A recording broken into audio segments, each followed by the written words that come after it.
we founded GCX and we had to pick what's our hashtag, I wanted it to be gaming does good.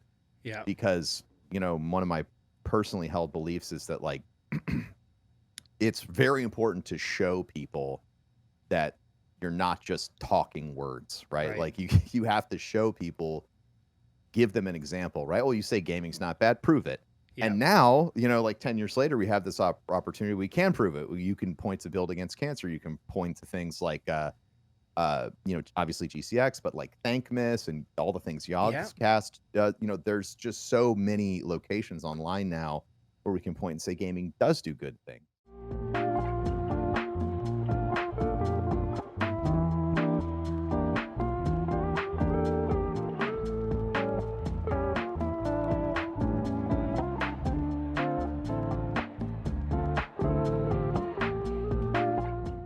Welcome to Tarkov, a podcast for content creators to come on and share their stories, experiences, and advice. And today I am super excited and honored. I have Professor Bowman. Welcome. Hello. It's nice to be here. Yeah, thank you for coming on. I really appreciate it. So the way we start things off is with 3 random questions. So you ready to go? Yeah. All right. So you're going out to your favorite place to eat. What are you eating? Oh, man. I'm usually eating pizza. Like if it's my favorite thing, it's usually pizza. Chicago deep dish would be, if I could have anything in the world, that's what I'd want. All right, nice. Hey, now, does pineapple belong on pizza? I am allergic to pineapple. Oh, shoot, really? Never for me. Yeah. Okay. All right. So now, if you can go back and replay any one game for the first time, what game is that? Chrono Trigger. Okay. Oh, look at that. Nice. Oh, man. Yeah, these are great. My favorite SNES was probably Super Star Wars. Oh, Super Star Wars is fantastic. Yes. Very challenging. Yes. Yeah, very absolutely. Fun. All right. So, you're doing stuff around the house and you walk by the TV. What movie are you going to stop what you're doing and sit down and watch it because it's on? Movie. Oh man, that's a good question. Well, when I was growing up, my dad's stop and watch a movie was like Shawshank Redemption. So like I have that like built into my brain that I was going to stop and watch that. But I don't know. I'd say now Lord of the Rings. Yeah. Any Lord of the Rings movies for me? Yeah. All but right. what's usually on in the house is anime. So okay. Nice. Yeah. All right. So, welcome to the pod. And, who was Professor Bowman before you found the go live button and, this empire that you're a part of now? Jeez. So 11 and a half years ago is when I started streaming. Or, well, 11 and a half years ago would be right before I started streaming. So the last job I had, I was an in-home care supervisor for, adults with medical needs. Yeah. Oh, wow. So it was, so I did that. I mean, I've had a life set. I moved around a lot, but I've had a lot of jobs. So before that, like I did landscaping. I worked as a fry cook. I taught for a little. I was an English teacher for a little while. Oh, shoot. I did overnights in a psychiatric. I was a psych tech in overnight facilities. Yeah, lots of jobs. Oh, wow. I could never really sit still. All right. No, nothing wrong with that. So, all right. So when, let's talk video games. What are some of your early video game memories? Oh man. I have a few really good early memories, but like the strongest one I have, they're all on the NES. So like, my family, we had our cousin, my cousin was staying with us and he brought us NES and they were staying like over at the house. And I remember Contra, like level 1, there was a glitch you could do to get infinite lives. So if you just like kept your guy on this side and you glued a button down, you'd come back an hour later and you'd have like infinite lives. So I remember doing that on the NES. That's one of my strongest gaming memories. Or in the first Final Fantasy, there's like a hallway filled with ogres in Final Fantasy 1. And I remember like fighting through the hallway with my cousin. We're like, you're not supposed to do it that way, but we didn't know, right? Like, there was no one like no one's holding your hand. Right. I think we might have been trying to get a weapon or something, but I was so little, I had no idea what was going on. Oh, man, that NES controller, I have hours logged in playing that thing. Those things dug into your fingers so bad. Oh, yeah. crush it, and you always end up with like a little bit of hand palm injury Yep. after a while too. Yeah, Just the absolutely. stabbing.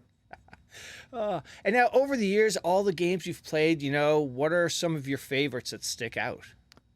Oh man. Well, I got to shout out to Borderlands 2, which is a game that got my channel and all my content started. I started streaming on Twitch with like Borderlands 2 speedruns, things like that, and fundraising attached to that with the GDQ events. So Borderlands 2, Mass Effect, the Mass Effect series trilogy is like one of my all-time favorites. Yeah. When I was in another life, when I was in a master's degree program, I was actually going to like write my thesis based off of some concepts that we found in Mass Effect, Oh, wow. having to do with like artificial intelligence and stuff like that. So I'm a huge fan of Mass Effect. That's a game that's really transformed my life. And then people would be bothered if I didn't bring up Destiny. So obviously Destiny. Me and the rest of the My Dad is Bungie crew all have the world first for Kingsfall, which was gaming highlight of my life. Yeah.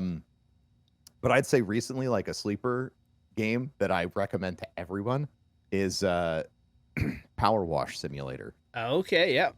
Yeah, completely out of the blue. But like, I've yet to recommend it to somebody who didn't like it. But if you're looking for a game that's like really heartfelt and silly and just chill, Yep. Power Wash Simulator is fantastic. They just dropped like a little DLC for War. They have like the Warhammer 40K universe. Yep.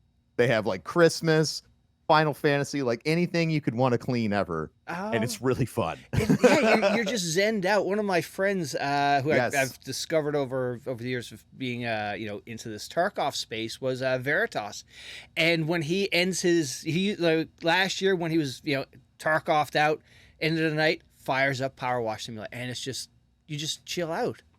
It's so good. It's so good, and it has a story the first time you play through it, and it's just really funny. All right. Like I love that game, and the devs are really nice. Yeah. They're phenomenal folks. Oh, yeah. Excellent. All right.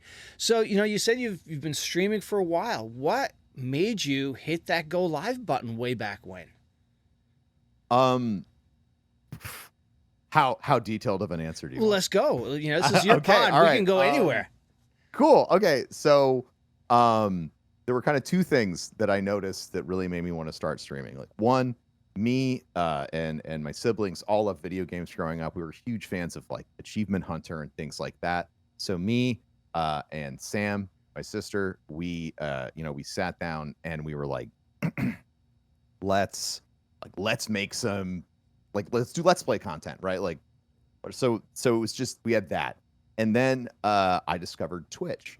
Discovering Twitch was huge for me because at that point on like the internet, it was kind of the same time where everyone was trying to get you to download an app to like watch alongside your television show, right? Yeah. Like, oh, make sure you download like the American Dad matching game while you're playing American Dad. Like it was a weird time when people were sort of trying to figure out, how do I integrate media into the traditional media, into the internet? How do I build a community online? Yeah. And one day I was going through, I think it was like an old extension called Stumble Upon, where you could just click and it would take you to a random website. And I got dropped onto like a Twitch page. Oh.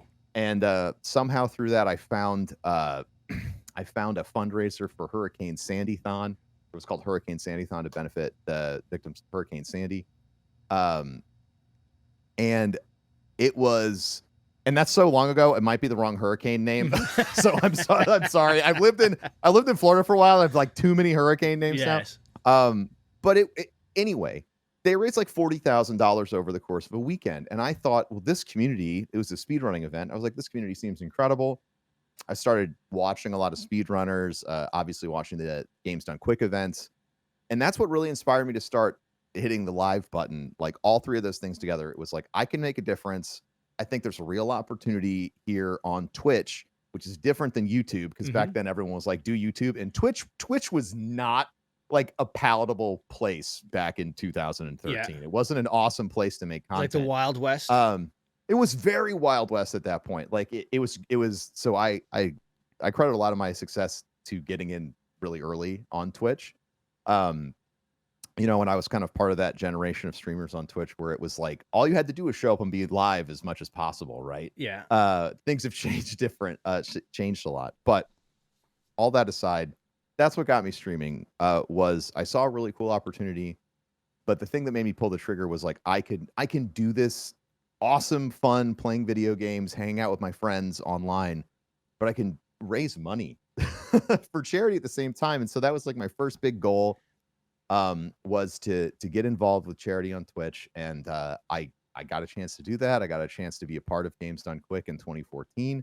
And it really changed the direction of my life. Oh, You know, wow. it was yeah, it was just it felt like everything kind of came together, right? And obviously, and this is fast forwarding to later in my career, but like the roots of what got me started on Twitch are still very evident in a lot of the things that I've been a part of building Yeah. since I got started here on Twitch. Oh, wow. And those early years of fundraising, leveraging gaming and fundraising was like unheard of, probably, because gaming has always had a stigmatism attached to it. Yeah, it was very new, right? Like concept was very new. I think the year that I was part of GDQ was the first year the event raised $1 million. I was like there in the audience while they were playing Chrono Yeah. Trigger speed run back then. But it was really it was really a unique time, right? Because YouTube was still new. Mm-hmm. The idea that like working with games in the game, like why would I want to work with video games to fundraise and things like that? It was all very, very strange. And there wasn't that like Tiltify didn't exist back then. Like Yeah. there were no really easy tools like people, or Tiltify might have just been founded back then, if I think about it, because I think they just celebrated their 10-year anniversary. But like the tools and the infrastructure that we're so familiar with right now from like a software side on streaming, those were all in their infancy. So everything was like homebrewed. But I mean, I agree with you. Gaming has had so much negative stigmatism. 10 years ago, it was even worse, right? Yeah. And that's why when we founded GCX and we had to pick what's our hashtag, I wanted it to be gaming does good. Yeah. Because, one of my personally held beliefs is that like it's very important to show people that you're not just talking words, right? Like you have to show people, give them an example, right? Well, you say gaming's not bad, prove it. Yeah. And now, like 10 years later, we have this opportunity. We can prove it. You can point to Build Against Cancer. You can point to things like, obviously GCX, but like Thankmas and all the things Yogscast. There's just so many locations online now where we can point and say gaming does do good things. Yeah. And it's been really awesome to me from a career standpoint to be a part of that, building that part of the gaming space together with everyone else who's ever participated in charity. It's not like it wasn't my idea, right? But it's fun. It's been a very fun part of the journey. Yeah, and it's back then, you work someplace and you like you found somebody who may play video games, is like at the water cooler. You play video games? Yeah, okay. Right. And today it's totally different. We have corporations that have like, competitive gaming to attract talent from university. Okay, come work for us, because it's wild. It's like night and day. Yeah, you're bringing back so many memories, right? Like, but when I got started, like 2000, I got started 2013 January. Yeah. But like 2010, 11, and 12, like I didn't talk to other people about playing video games. Like that was a guaranteed way to make sure that most people would never talk to me again. Right. Yes.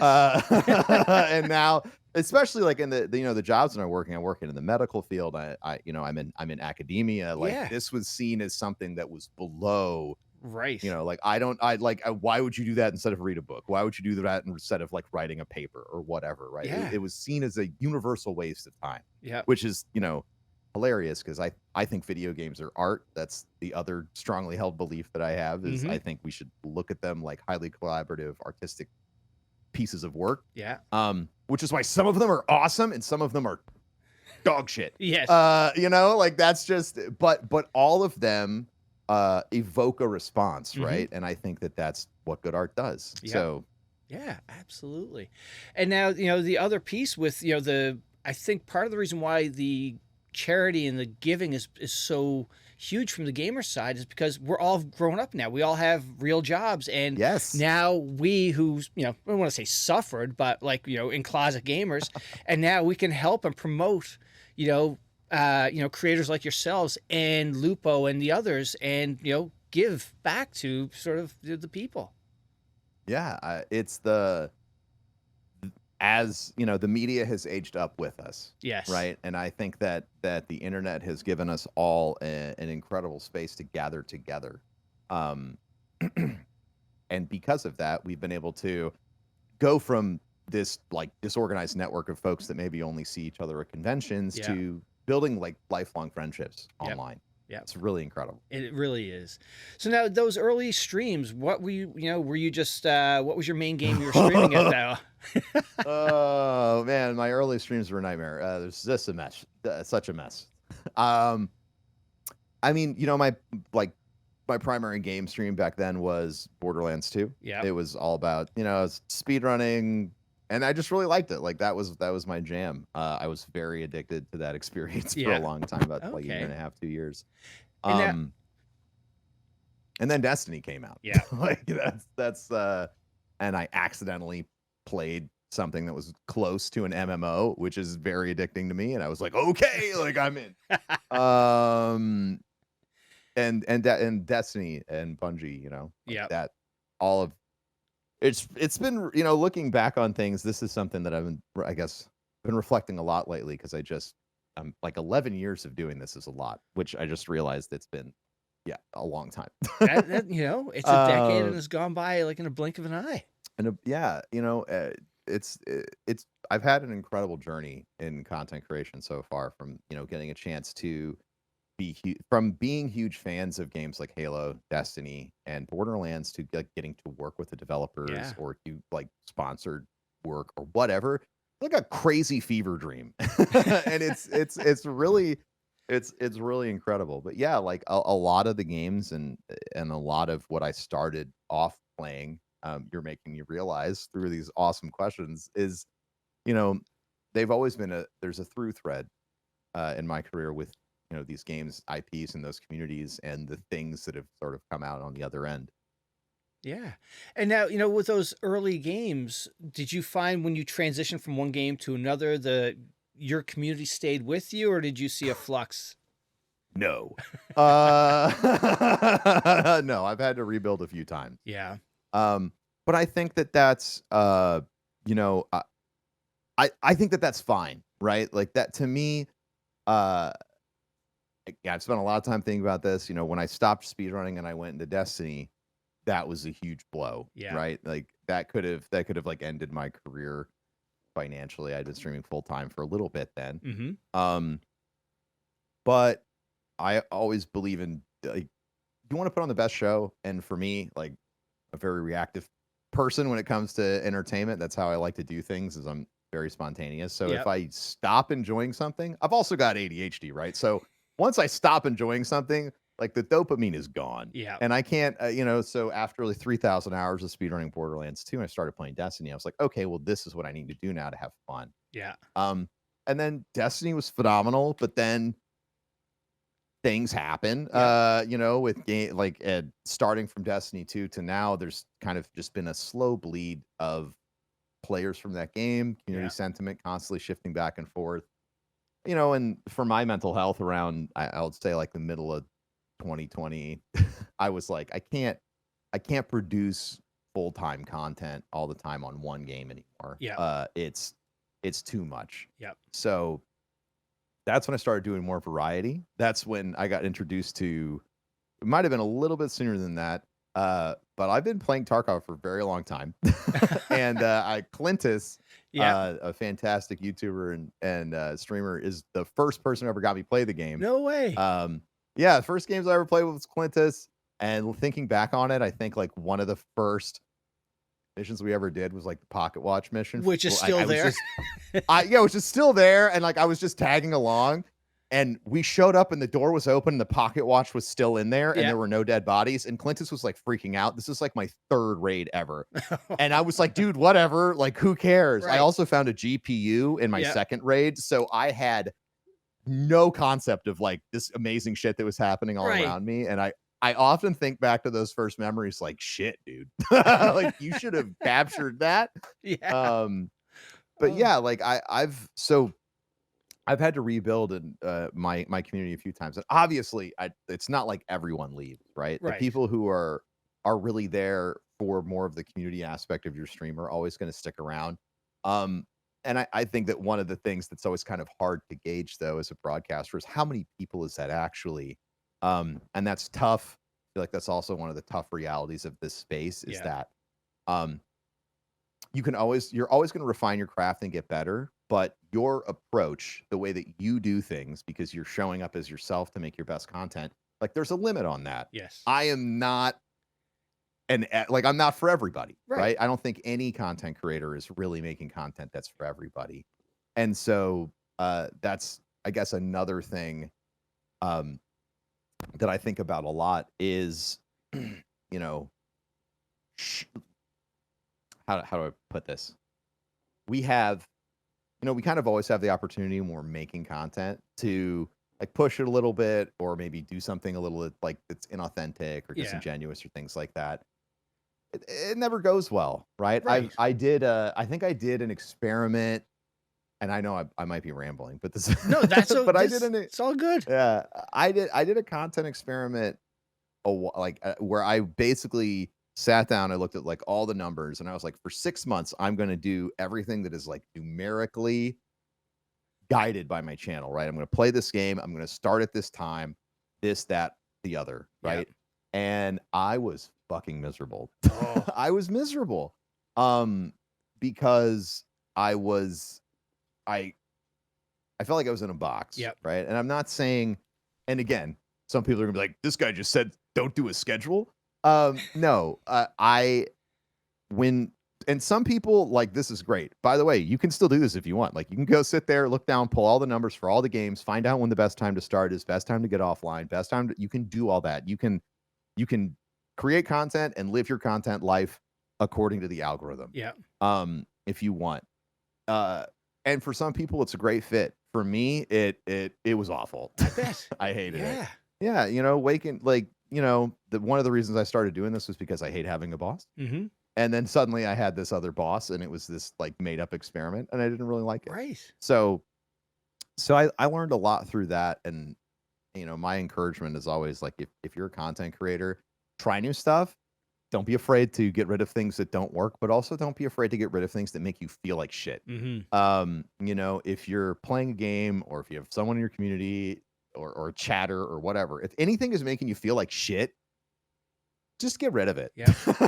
Like get it out of there so you can get into the headspace where you are enjoying, what you're doing again. Yeah. And this is this is something that I would recommend for everyone. I just did it recently, but I wish I would have started with it. If you have an awesome day on stream, you had fun, chat was engaged, community was engaged, take like 1 minute after your stream and log that. Like write down how you're feeling, like what your mental state is, all this other stuff, because that can be a guidepost to help you find other content, right? Yeah. Like if you had a 10 out of 10 perfect stream and you write down why it felt good for you as a content creator, you can chase that, right? You can like if you track it, you'll figure it out. Yeah. That's what I think about. So if you're out there and you're getting started or you're looking like how am I going to take what I'm doing to the next level? Next time you have a banger stream and you can't believe how it went, like 1 minute journal that shit, make a goal post for yourself. It'll serve you so well. Yeah. Because I spent years like walking around like I don't know what I'm doing. And then you rediscover that feeling when you play a new game. Yeah. For me, one of those moments was when I got into Tarkov really heavy. The first like one of the wipes, God knows which one. But the first time I put in like 200 hours into a wipe, I was like, oh my God, this is streaming, right? Like this is content. You know what I mean? Yeah. Yeah. So many good points you had there. Like first of all, being miserable. Nobody wants to watch a streamer or content creator who is just not happy. Today there's so many people to choose from. Mm-hmm. Yeah. Yep. And then the And other, it's go ahead. go ahead. I was gonna say, and it's tough, you know, because that happiness thing plays it like the other side of that is your mental health, right? Yes. And it has taken me way too long to learn that sometimes you should just take the day off. Yep. Like sometimes just take the day off. You don't need to get online and be a grumpy asshole. This is me talking to myself. You know what I mean? But you Yeah. should take the day off. No.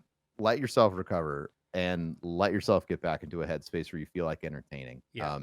And I know that is very hard when it's what pays what pays the bills, but in my experience over the very long time scale of, you know, like a decade, that one day is not going to make a huge difference. Nope. And you're probably going to come back better the next day or after a weekend or whatever, ready to re-engage with all the other stuff. Yeah. Yeah, there's so many things along the whole mental health aspect of being a content creator. You know, if you're maining a game, you're tied to that. That's going to have an effect. Sitting in front of your computer, streaming to, you don't have that really human to human contact. You're reading chat, but you're not having a conversation with somebody. Yeah. That's going to have an effect over you after 6 months, after a year. And you, like you just said, the great advice, take a break. You know, that one day is not going to kill you. Yeah. And I really recommend it. Also, take care of your body, right? If anybody's watched me over the past 6 months, like I have a standing desk, obviously standing right now.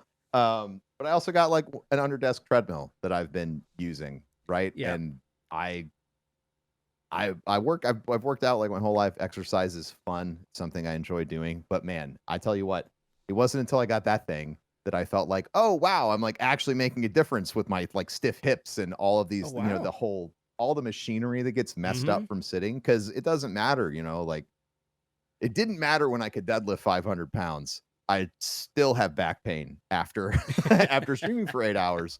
Because I just wasn't moving for that long. So you know, that's been another huge thing. But taking care of your body as a broadcaster, and like not to get like too serious, but like people have lost their life from streaming too long. You know, like you get whatever deep vein thrombosis or something from doing a 24-hour stream, and then you end up on the news. It's not good. No. Take care of yourself. Yes, absolutely. Please take care of yourself if you're a broadcaster. Yeah.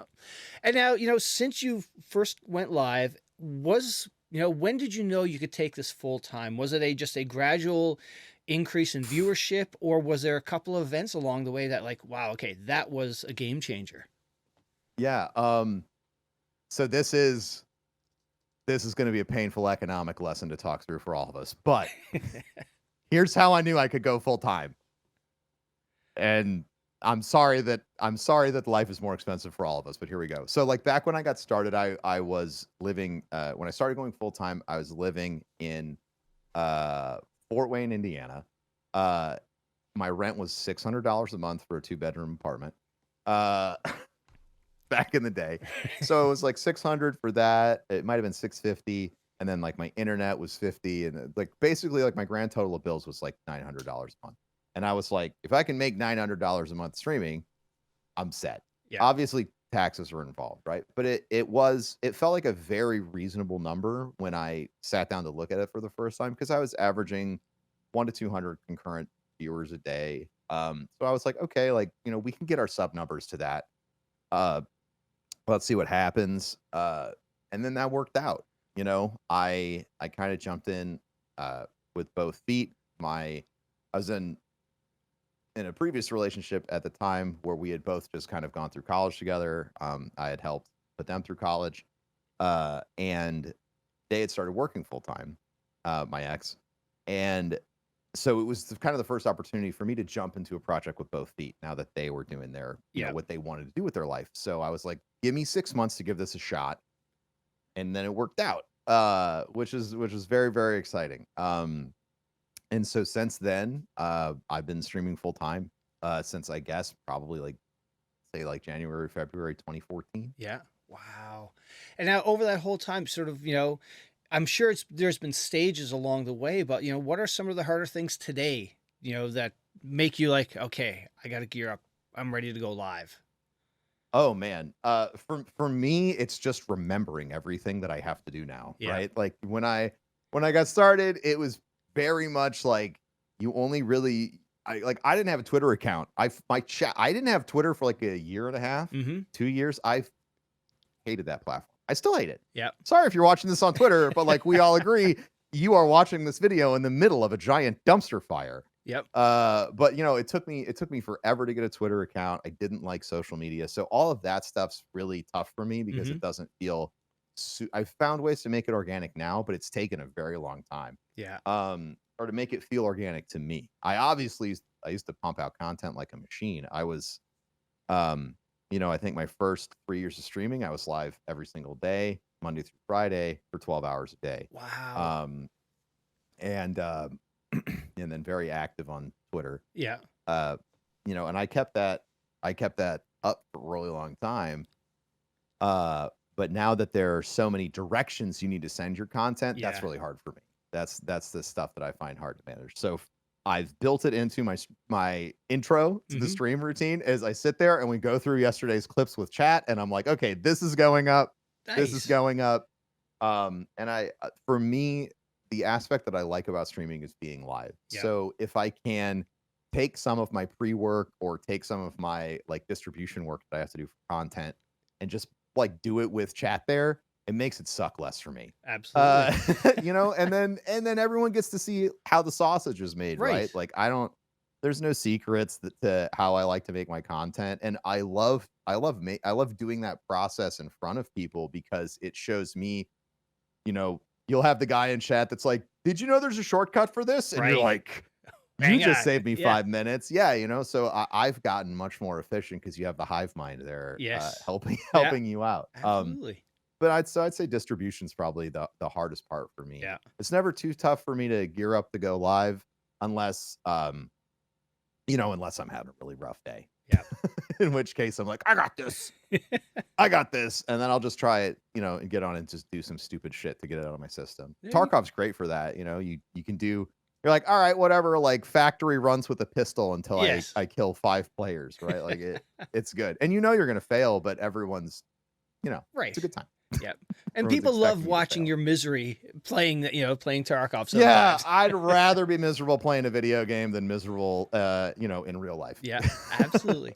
And something you touched on there is, you know, creating content for other platforms. When did you start branching off from just being the streamer and then now you know, when did YouTube come into your mix along the way? So YouTube came into the mix right around Destiny because I was streaming that game a lot with a couple of guys that are bigger YouTubers. Yeah. Or they had grown. I had grown. They were from the Borderlands community, so like Baru and Goth.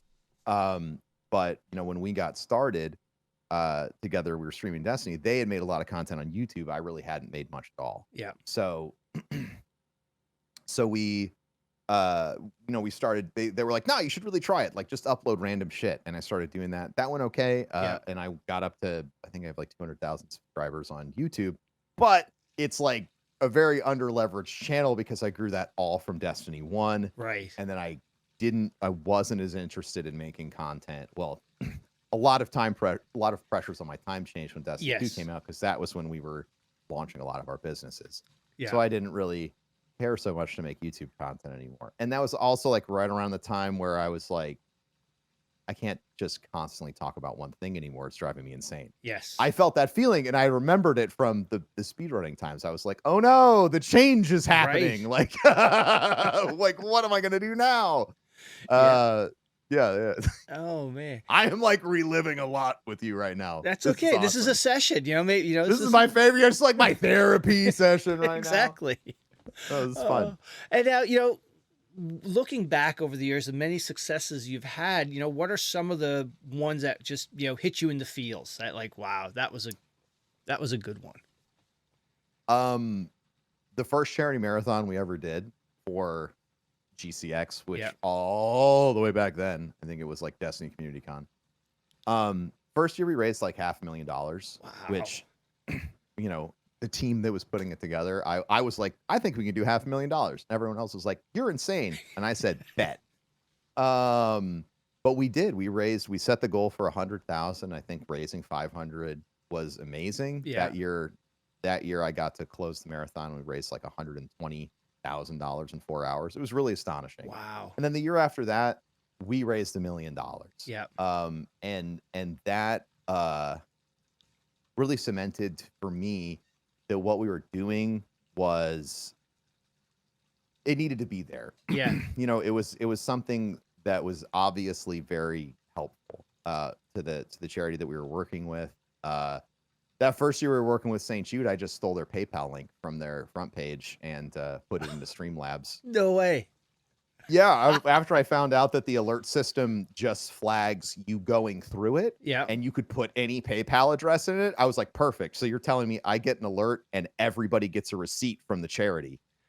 Perfect. Right. And so that's, you know, because to me, that's the absolute most important thing I can do is have as much transparency as possible. Yep. And the gold standard for me is, we're having a good show, here's your receipt from the charity, right? Like that's Yes. that's always kind of my guiding light. And sometimes you have to work around that because there's like financial mechanisms, like Yep.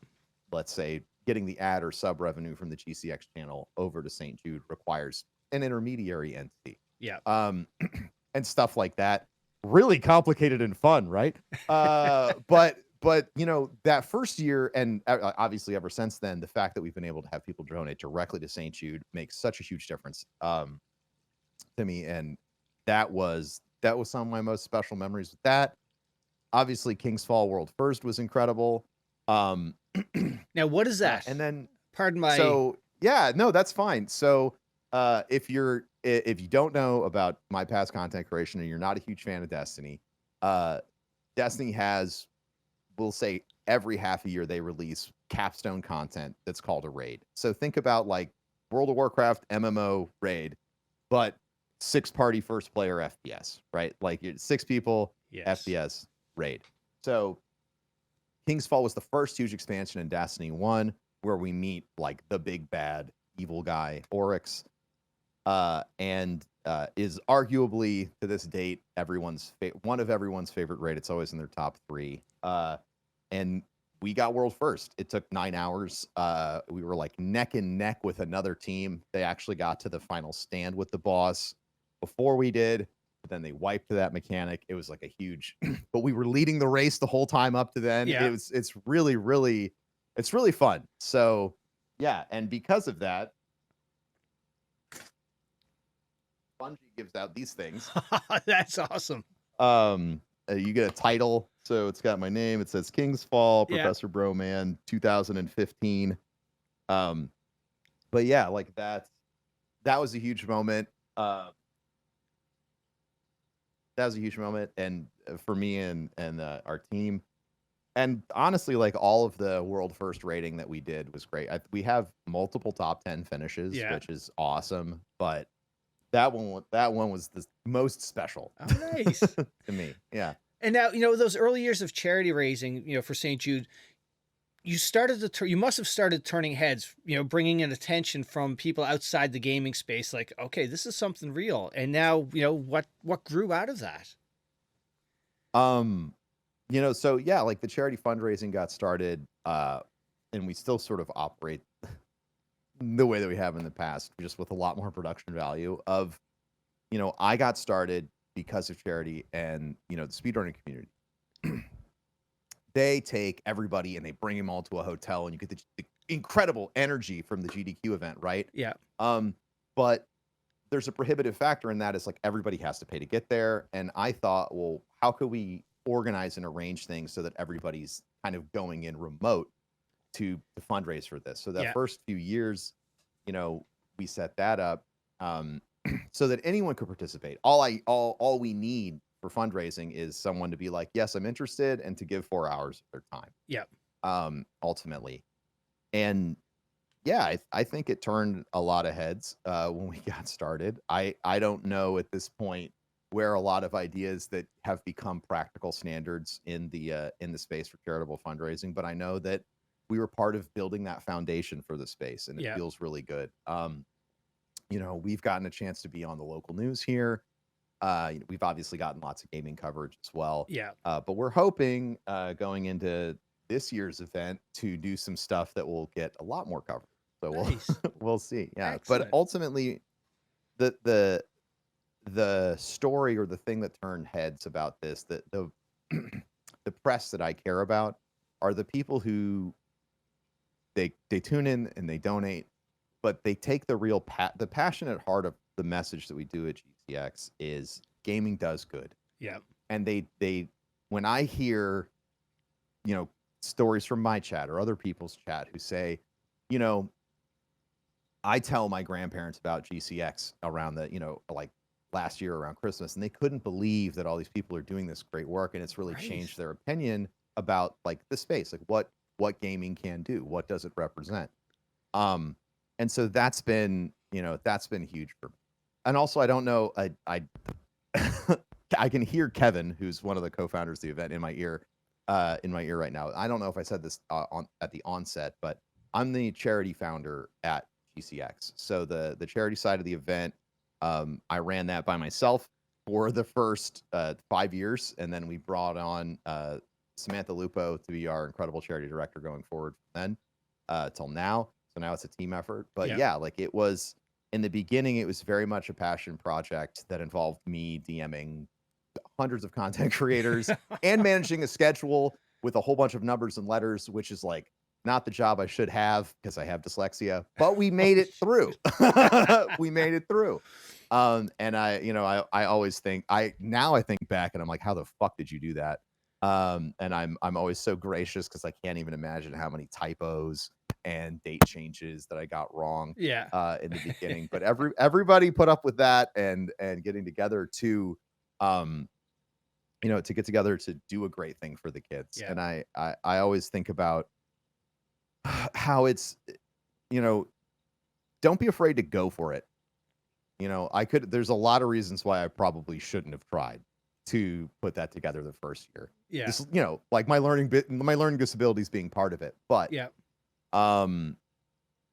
but if you have an idea and it feels like sometimes you have that idea, and I'm sure maybe you had that with this podcast where we see thousands of ideas a day, but sometimes something shows up and it is like this bright glimmering spark in your mind, and you don't know how you're gonna fucking get it done. You don't know what the hell is gonna happen, but I gotta go for it. And that's what GCX felt like at the beginning, right? And then to now, it feels so good to hear people like talk about our event the way I talked about GDQ at the beginning. Like it's their introduction to charity fundraising, and it's been a passionate moment for their community every single year. And it's an honor. It doesn't make any sense to me, like to take it all the way back to me on a personal level. It's absolutely fucking crazy. I never thought I'd be able to be involved with anything like this, let alone leading it.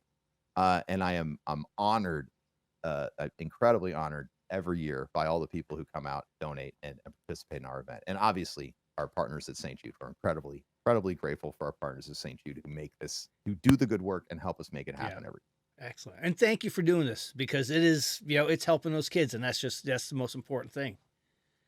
It really is. Yeah. The world is a scary and exhausting place right now. And having a few places where we can look to the future and as humanity be like, look, sometimes we can get it right and we can do better. St. Jude's one of those places. And gamers do good things. We're not all bad. Yeah. Yeah. Truthfully. And as a I have 3 kids. None of them, thank God, have never been to that point where we've had to, go to that level. But it's just seeing your child hurt and whatnot is awful. But those parents and those kids glad St. Jude is there for them. Absolutely. And it's not the kid's fault. No, not You know what I mean? They didn't do anything. They were just born. Yep. And then they got to get and you have this disease. We need to fix it. So, you're not you're more than a gamer. You've got this, GCX. Not only that, you've got, you've got more time. So what is, I got plenty of time. Raredrop. So Raredrop is essentially our, it's like our holding company for all the different projects that we got started. Me, Kevin, and Tim are the we're co-founders here at Raredrop. Now I'm so sorry, I'm talking like sometimes my brain goes into like business explanation mode, and I'm like, you're on a podcast still. So we got we've been working on Raredrop for a long time. It's kind of the holding company for all the ideas we got started. So GCX King's Coast Coffee Company.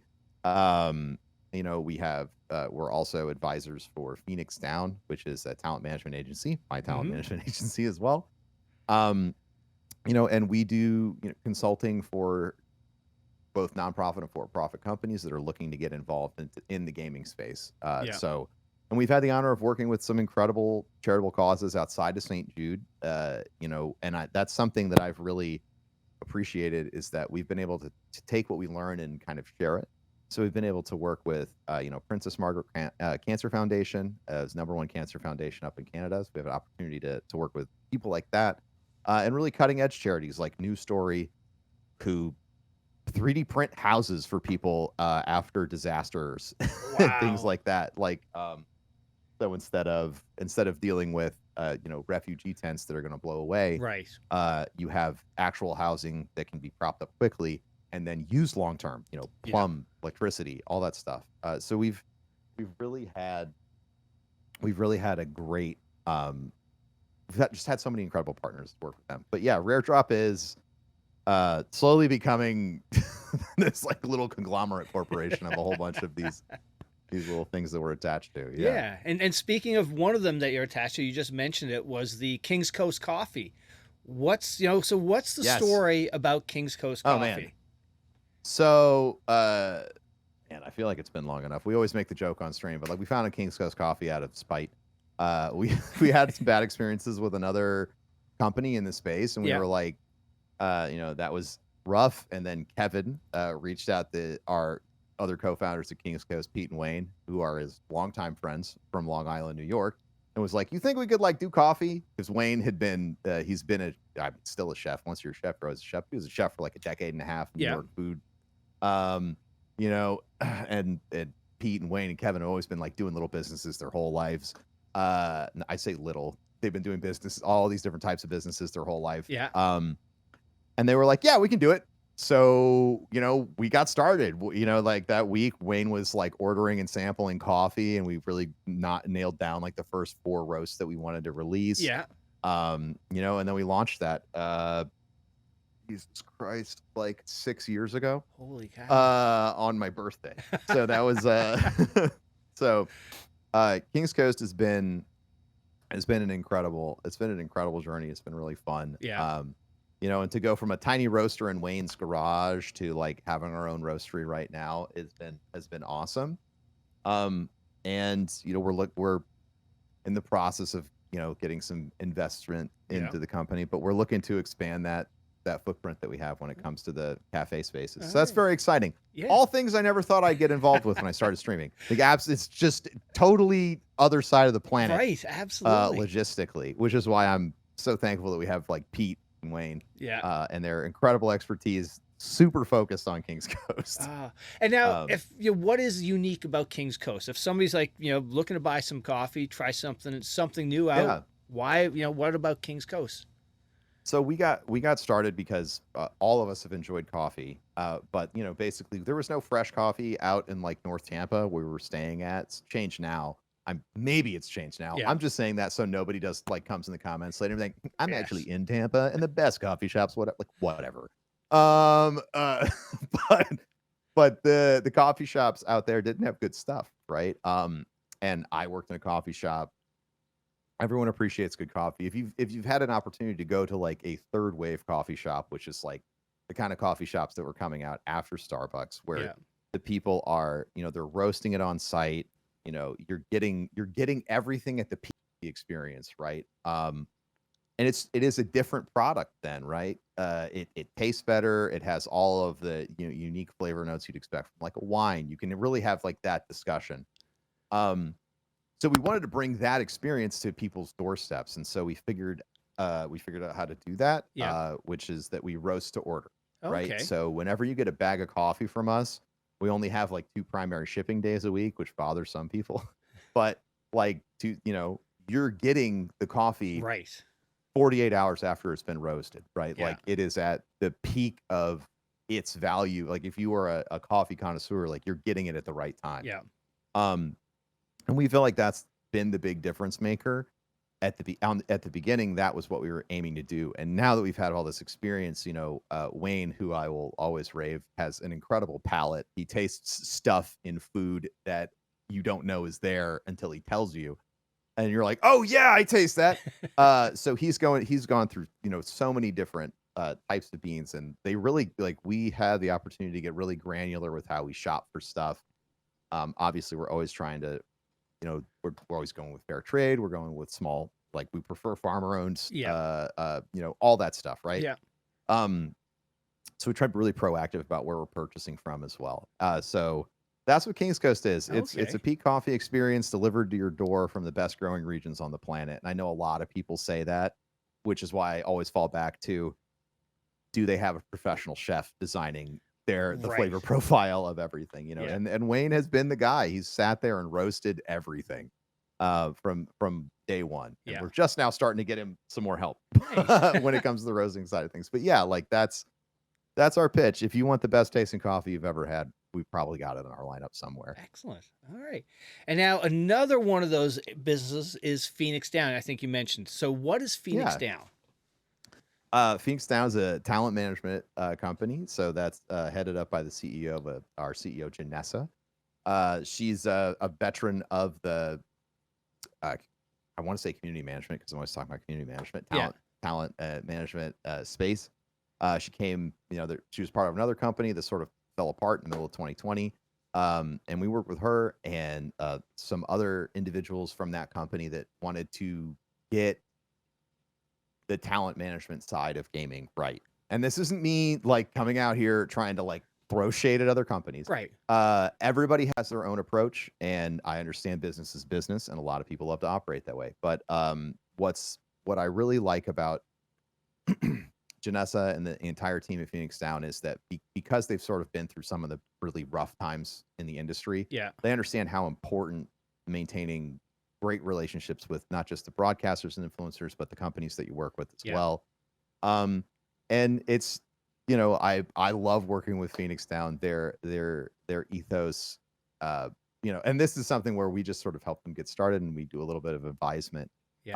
But if you're out there and you're looking for talent management, check out FennixDown. It's Phoenix with an F. And now, but yeah.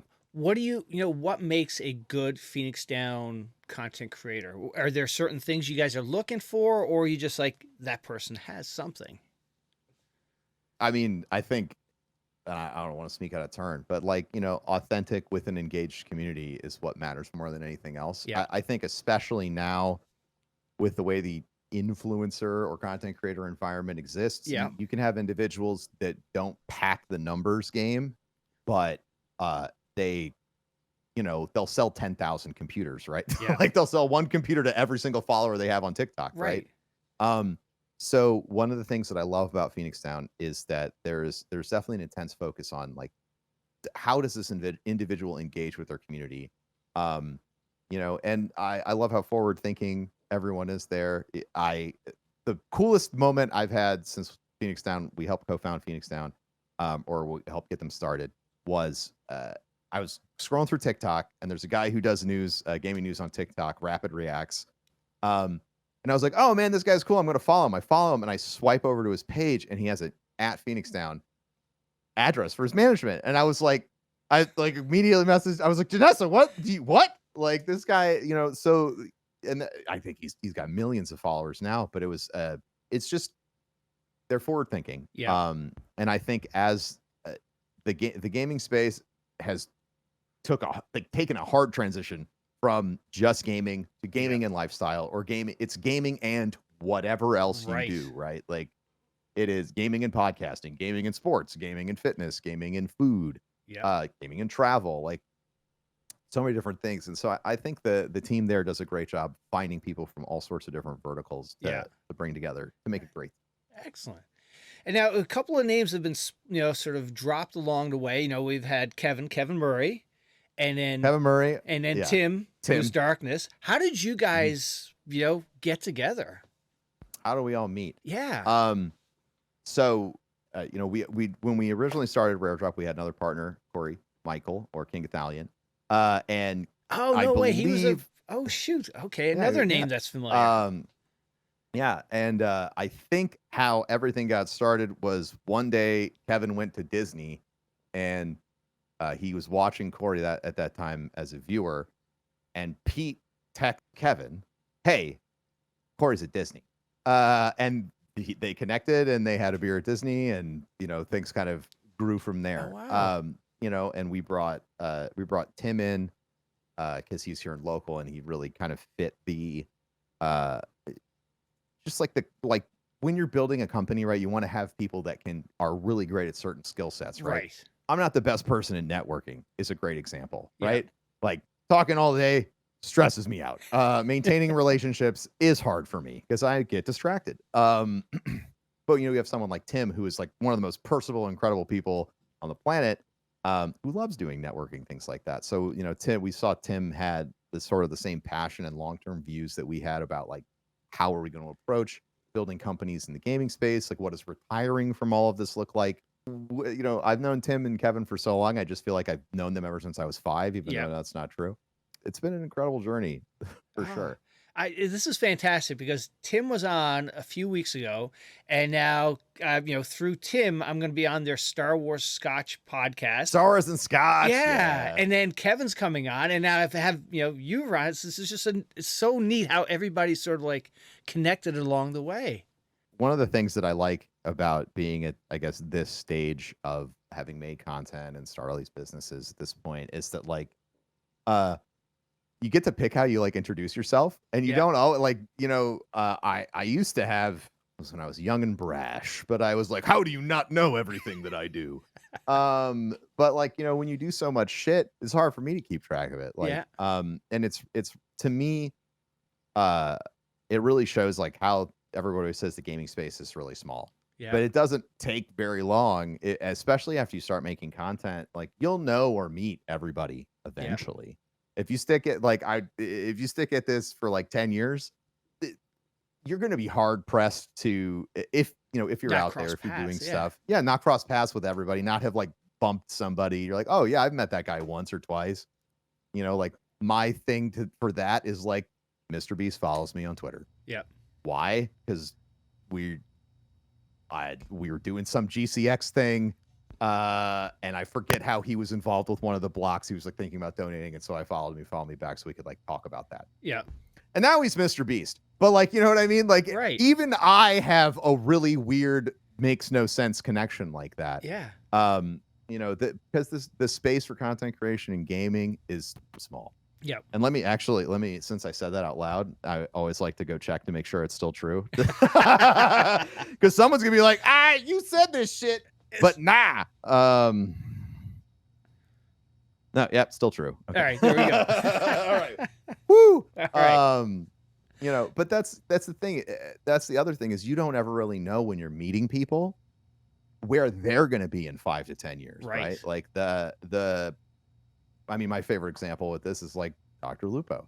Yeah. Dr. Lupo was me, Snaps, and Dr. Lupo playing Trials every Friday, right? Like that was it. And then Fortnite came out, and it's like whoosh, like different stratosphere. Yeah. And watching your friends rise to that level of success is really, really fucking cool. I bet. Yeah, and it's just so, having done this for a long time, it's very heartening and it's very informative to know that like at any point things really can change on a dime for you and when it comes to content creation, and the places where you can end up after doing this for a long time will always surprise you. Yeah. Like it is, if you would have told me that I would, 23-year-old bro man, like, hey, before you turn 40, you'll have like gone out to the Bungie HQ a few times. Yeah. Like, are you kidding me?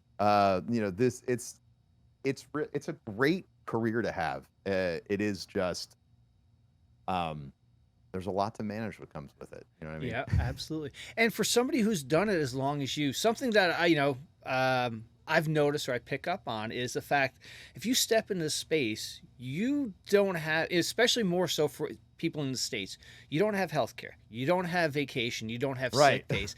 Try to build that in. And for somebody like you who's survived and gone through this whole space, what is your survived is such a good word. Sorry, finish your sentence. Sorry, finish your question. So, I'm so sorry. for somebody who has, you know, succeeded in this space for so many years, what's your take on, you know, sort of navigating those hurdles of, you know, and also 401k, because, you know, this is Right. You're your own business, like any other small business, but there's, you know, all those things you need to Totally. have. Yeah. Well, no, first of all, I love the choice of survived, because let me tell you, 10 years, definitely. There's a few days, there's years in my content creation journey where, like, I can't believe I fucking made it out alive. You know what I mean? Like, Yeah. I fucking did it. But I'd say it's hard, right? Like, it is, because it's all on you.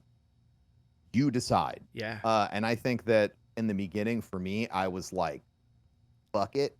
Yeah. I will, you know, I didn't have health insurance. I didn't have a savings plan. I didn't have, you know, I was rolling the dice, right? Because leading into that, I had insurance on and off all the time. You know, like, Right. I rarely had insurance. You know, I think the job that I had right before streaming, I had insurance, and but like, it was so on and off for me. I was like, okay, like, we just won't have insurance for a while.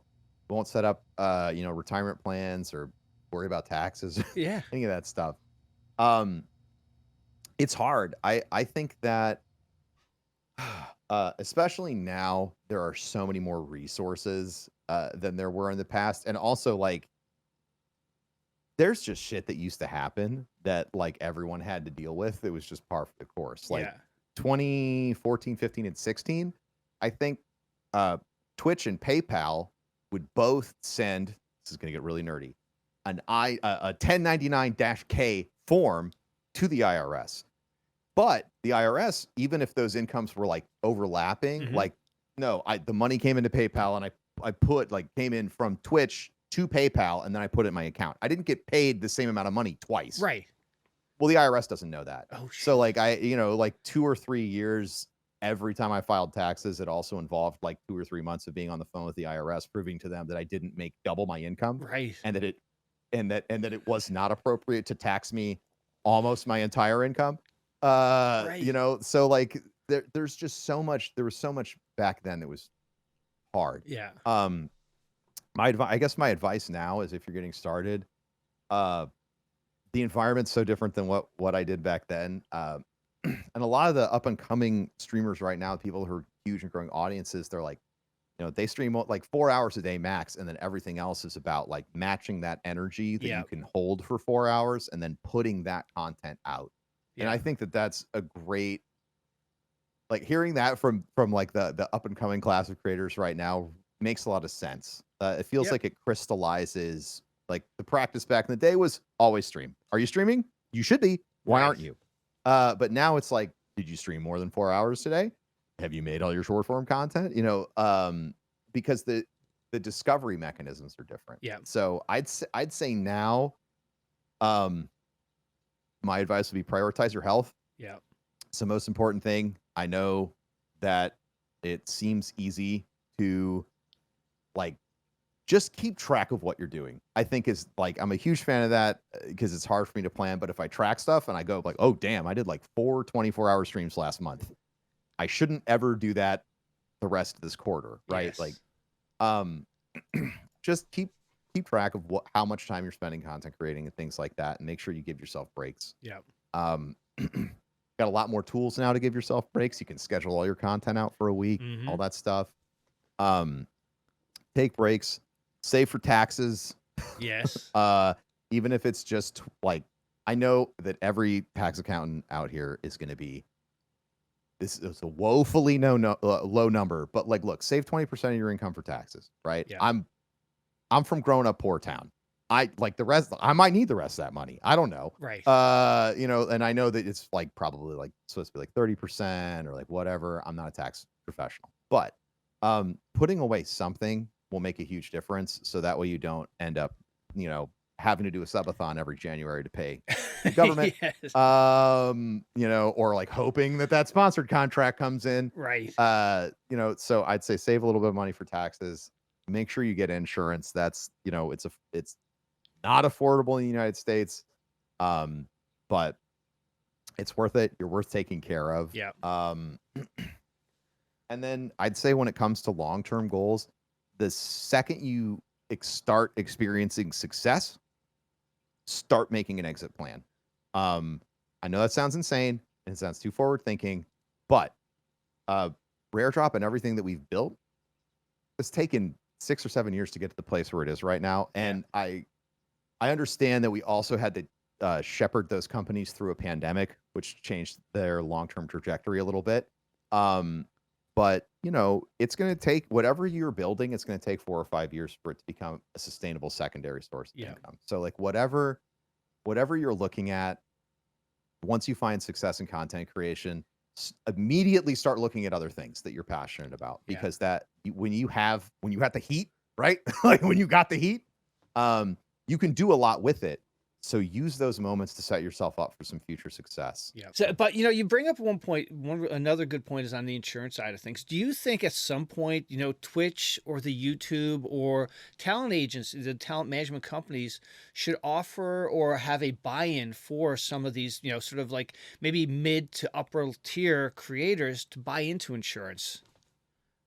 So like we have explored the can we do insurance angle, obviously, right? Like it's one of the toughest things. I think, I mean, and this is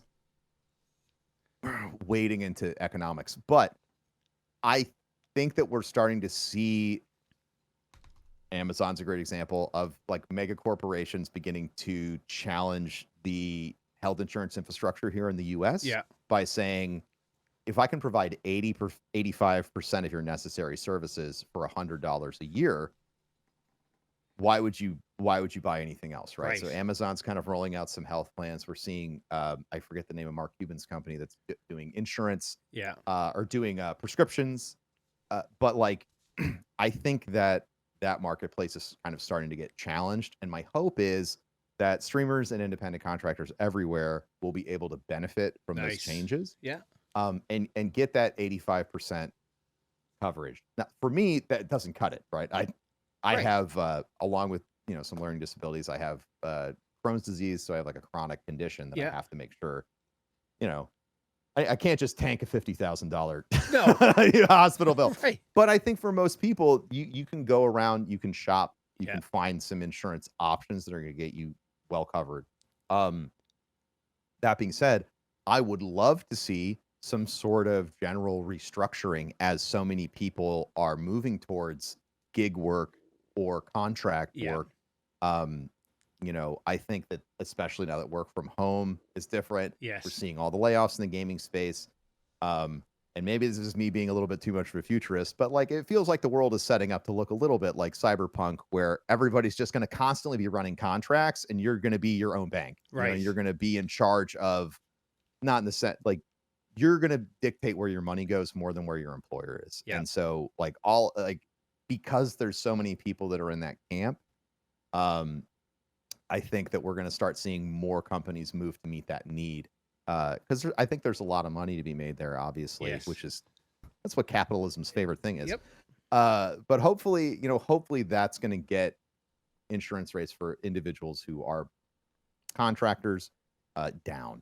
Nice. So that's what I think about. I spent a lot of time on I like that. That was great information, man. And this is why I love, you know, meeting people like yourself and getting that take so other people can think about it and just, you know, hear it. So, all right. So now, you know, end of the day, you're not gaming, you're not streaming. All of the businesses are running smoothly. What are you doing to relax at the end of the evening, or, you know, that Saturday you're taking off? Oh man. I'm outside. I'm hanging out with my wife. We're playing with the puppies, or we're either outside, like gardening, doing some home improvement stuff, like last weekend. Last weekend was great. We like tore down a whole bunch of old rusty stuff from, you know, old houses, right? So we're just getting rid of some old house stuff. Cut myself up on some rusty metal. Got to go get a tetanus shot. Standard homeowner experience. I was like, this is exactly how I wanted to spend my Saturday. You know, so like doing home improvement projects like that, or binge watching Doctor Who. Yeah. Nice. That's probably what I'll be spending my Saturday. All right. So any big plans coming up this year, or anybody you'd like to give a shout out to that's been there for you for the last, 10 years? Any sponsors or anything like that? Oh my God. Well, sponsors. I mean, well, I'll shout out Logitech. Logitech's been an incredibly long-term sponsor for me. This is like the great lighting I have in my room is theirs. This is like a new product from them, which is incredible. It's the Litra Beam LX. There we go. Yeah, but Logitech's been an incredible sponsor and partner for a long time. But when it comes to like individuals, I mean, anybody that I have too many people to thank. Too long of a list. If you've ever participated in GCX in any way, if you've donated, if you've streamed for us, if you have showed up to the event, from the bottom of my heart, thank you. That was a wild fever dream of an attempt at trying to make a difference in the world, and I am awestruck by the number of people who have gravitated towards that mission and have worked with us to raise tens of millions of dollars for St. Jude at this point. It is a perpetual honor to be a part of that. And yeah, I mean, I'm going to give a shout out to Tim and Kevin specifically for, like I said, it hasn't been easy, getting our companies from where they started through a pandemic to where we are now. We were baby business people when the pandemic hit, and now I feel like a grizzled veteran. But I mean, Tim and Kevin are my best friends, and not only that, but they're superb businessmen, and I'm honored to work alongside them all the time. And my wife, who probably won't listen to this podcast ever, but I'm going to shout her out, Amy. When I met Amy about, God, it's almost 10 years ago at this point. She's absolutely changed my life. All of the nice parts of me that people really enjoy exist because Amy was around. Like, do you really want to be that much of an asshole? You know what I mean? Like, I get off stream and she'd be like, "Do you want to, like, are you okay?" And I'm like, "Yeah, I'm fine." What? She's like, "Well, you sounded like maybe." I don't know. You weren't. But so many like honest and incredible conversations with Amy has helped me get to a point where I really enjoy who I am now. Nice. And I feel like that a lot of the rough edges have been knocked off. So Nice. those are my thank yous. And obviously thank you for being a part, or let me be a part of your podcast. Yeah, I really appreciate it. But before I go though, like past guests, I need you to shout out somebody or recommend somebody who has a good story that should come on and share it on the podcast. Oh man, that's so tough. I have so many. Shit. Throw a few at me then, because I'm always looking for good people. I perpetually recommend Kit Boga. Okay. He's massive now, but he does scam bait streams. Oh, okay. Basically, he calls and wastes scammers' time so they can't scam our grandparents, right? Like, it's just absolutely dynamite. Love Kit Boga. Great perspective, great guy. As I think Kit Boga has awesome stories to tell. Who else have I had? I'm trying to think like who I had that were like great interviews on my podcast. I really Connor Eats Pants. He's a YouTube. He's that incredible YouTuber and streamer. Really great guy, really funny. Very I think Connor's an excellent example of how to build your own ecosystem. Okay. So like that's when I look at his body of work. That's what I see. Oh, nice. Connor Eats Pants is fun. I'm trying to go like really outside. That's exactly what I'm kind of looking for. People who are not on my radar and just opens up a new new area. I got one more. I want to make sure I get his CV correct because he's done so much stuff. But Ricari Austin. Okay. He is an absolutely phenomenal host, content creator. We worked with him on GCX. He has done main stage stuff for Gears of War, Xbox. killer instinct. I mean, like he's worked. Yeah, here I was trying to find his brand and partnership stuff.